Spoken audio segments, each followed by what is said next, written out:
Ronan, you're live. How's it Yeah. going? Oh, hello. Hi. Hi. I wasn't expecting this. I just want to say that I'm a big fan of both of you guys. You guys gave me a lot of good entertainment from your call-ins. Um, oh yeah, and then recently, genetically modified skeptics video. I watched every feature of the atheist culture explained. That was a really good video. I just wanted to say that.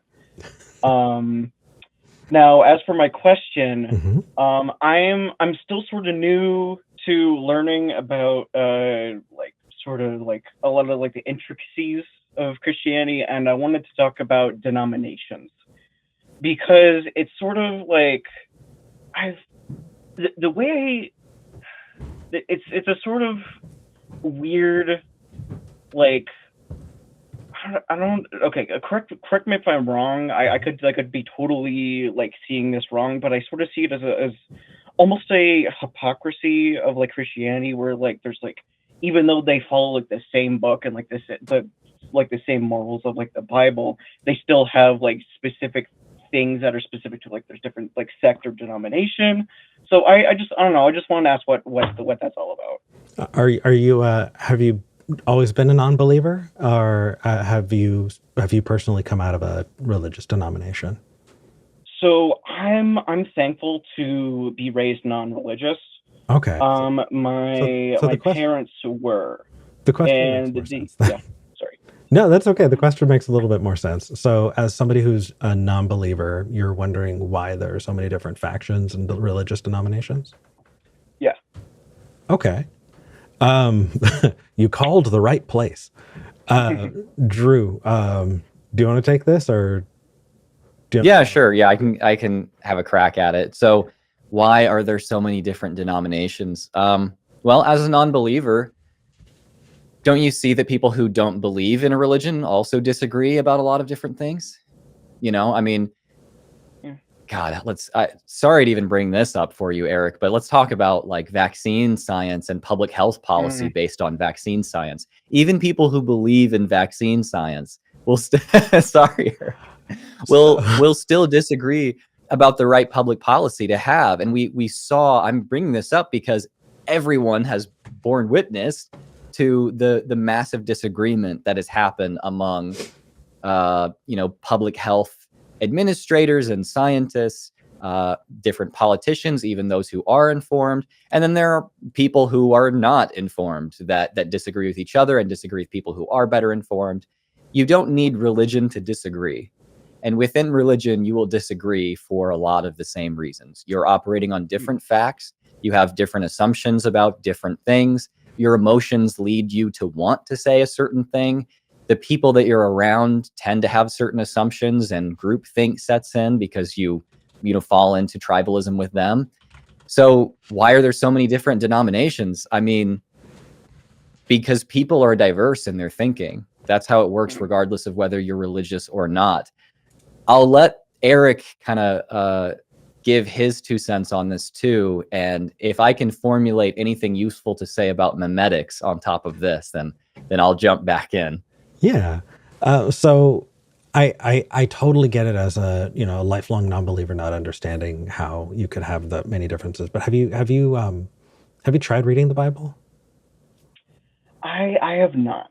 That's fine. I don't recommend it. It's not a great time. Um, Oh, I love reading the Bible. Like, I unironically love reading the Bible. well, I It's okay. I can be the weirdo here. no, Drew. I've got my Bibles. It's not so much that, but to Oh no, somebody I who's know. never read it before, it is not as fun as other like. I think you can probably get through Genesis and Exodus and have a good time, but once you get into like Leviticus, it's not Yeah, fun yeah, reading. You can skip yeah. forward to like, the conquest of Canaan, Numbers and Kings and that, and that's pretty fun. But for them, like, as far as creation myths and the mythology of peoples, it's tedious. So Yeah. I mean, yeah, I would say read Genesis, read Job, and read Mark. Luke is also pretty cool, or acts, but like, Yeah. Other than that, it's actually quite tedious. Yeah. Okay, you got me there. I mean, yeah. Ronan, Drew and I grew up in a world where, just to make the stories interesting, we would dress up and put on plays and things like that. And so, the story that stuck with me that I absolutely loved was the story of Shadrach, Meshach, and Abednego. The three brothers who refused to pray before this the statue of Nebuchadnezzar, right? And they were tossed into a fire, and they came out unscathed. And I think to an outsider that probably doesn't sound awesome, but like, there was a song, dude. Like, there was a song, and there were cartoons and animations and shit, and it was pretty badass. But like, all of those are interpretations, and because of that, you have to realize that when you have, old interpretations of, mythology like that, people are just going to split up. They're going to find the things that resonate with them and go, this is the most important thing, and they're going to split off from others who have things that they think are more important to them. And so that's kind of how you get the split. And then you get things like, Ronan, I don't know how much you know about like the history of the Protestant Reformation or anything like that, but you have, and I could go on for days, so I'm going to try not to, but like, you have traditions that get built into these religious structures. And so you have something like the Catholic Church that got built, and then you have Martin Luther, who posts the 95 Theses on the door of the church in Wittenberg, saying, here are my problems with the Catholic Church. I'm going to create a schism, and boom, just completely split off, and have this entirely different thing. And then within the Catholic Church, you have splits, and they're just, a lot of them are doctrinal. A lot of them are about traditions that have been built up within the church. It's a clusterfuck. That's why on shows like this, I would say that our best bet is to listen to the caller and find out what they believe, meet them where they are, and then interact from there. Because a lot of non-believers, especially lifelong non-believers, go, well, if you don't believe it literally, then you're a hypocrite, or why isn't all the? It's not the same, because it's all tied into these cultures that we grew up in. There's so many pieces to it that it really does matter to them. So I'm glad you're taking the time to ask instead of just thinking it's dumb, because if we don't have those nuanced conversations with them, we're never going to get anywhere. Yeah, absolutely. Yeah. Drew, did you have anything that you wanted to add? I kind of just went on a tangent. No, that was great. I was wondering if Ronan had anything else. Yeah. I do have another question. Sure. That popped in my head. So how did circumcision start? Like, how did that become a thing? Why is that a thing? Well, I feel, Drew, have you done any research other than just what we know from the Bible? Because repeat the question to me. I didn't catch it. Ronan was asking where circumcision started. Like, how did that become a thing? Oh God, yeah. I don't know so like I know and I understand. I've looked into the psychology of this, but I don't actually know about the history of where it originated. I do believe that there may have been some people who we wouldn't have considered to be Jewish today who did practice circumcision around in the Levant and Mesopotamia. We're talking like over 1,000 years, 2,000 years BC, a long time ago, properly long time ago. But Judaism has evolved. There have been some Jewish sects a long time ago that probably did not do circumcision. And there were people, like I said, who were probably not Jewish who did do circumcision. Circumcision even today is not just a Jewish thing. So it's been predominantly Jewish for a long time, but you have to realize that things are so diverse that it's not just Jewish. That's about the best I can do when it comes to the history of it. That said, I will talk about the psychology of this a little bit.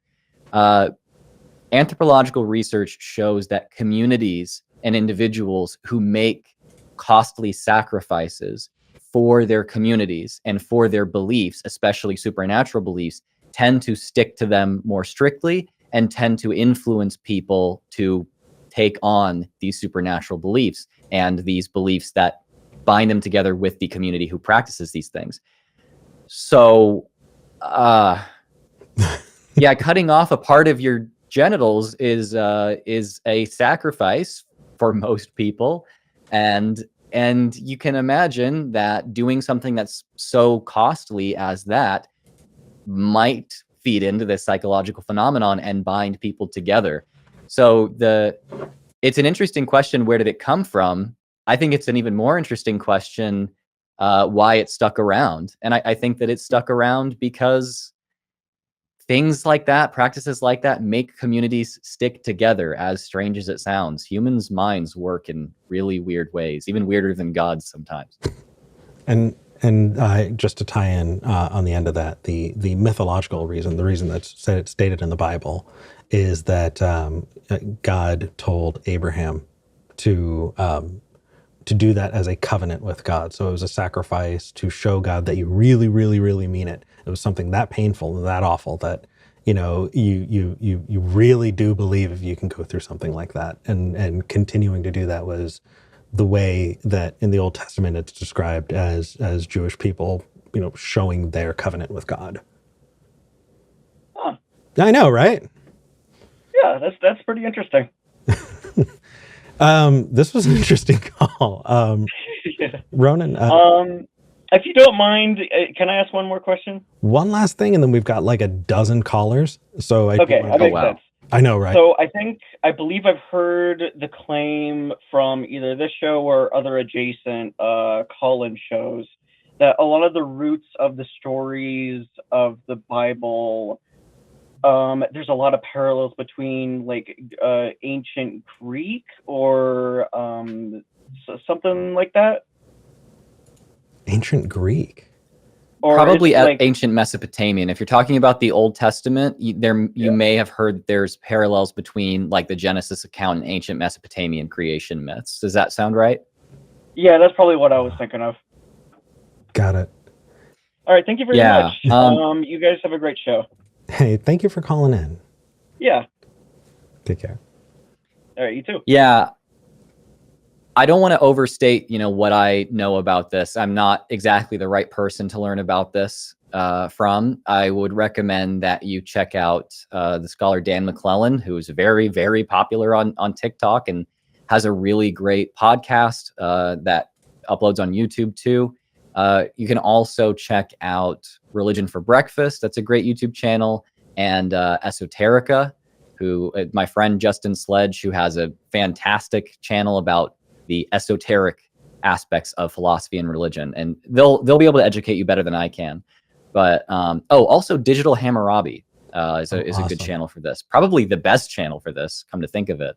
But yeah, so there was something called the Babylonian exile in Jewish history and myth, that basically the Jewish people were separated from, like, their communities were separated, and many of them were taken into kind of like a form of slavery or subservience in Babylon, in Mesopotamia, outside of the Levant. They were kind of second-class citizens in Babylon for a good while. I'm not exactly sure exactly how long, but cultures probably meshed and melded. And some scholars like to say that, I think it's Justin Sledge that says that ancient Levantine polytheism went into Babylon and Judaism came out. So, Ooh, that's a good yes. Yeah, there are definitely parallels between creation accounts that the ancient Mesopotamians had about the creation of the world. One of the biggest parallels is the creation of the world as an ordering event, where the original condition of the world was chaotic water. Water kind of represented chaos for the Mesopotamians of that time. And the first thing that happens in Genesis is that God is hovering over the surface of the waters, and it is formless and void, as I think the KJV says. So yeah, that's an interesting parallel. It's not all parallel. Don't listen to people who tell you it's just 100% a ripoff and there's nothing different. That's not true. But there are definitely interesting parallels there that, yeah, there is something to that for sure. I love that. Thank you for that. I wish I hadn't cut him out. I'll make sure to put the links that you described in the comments for the clip that I put out for this. Yeah. Awesome. Thank you, Drew.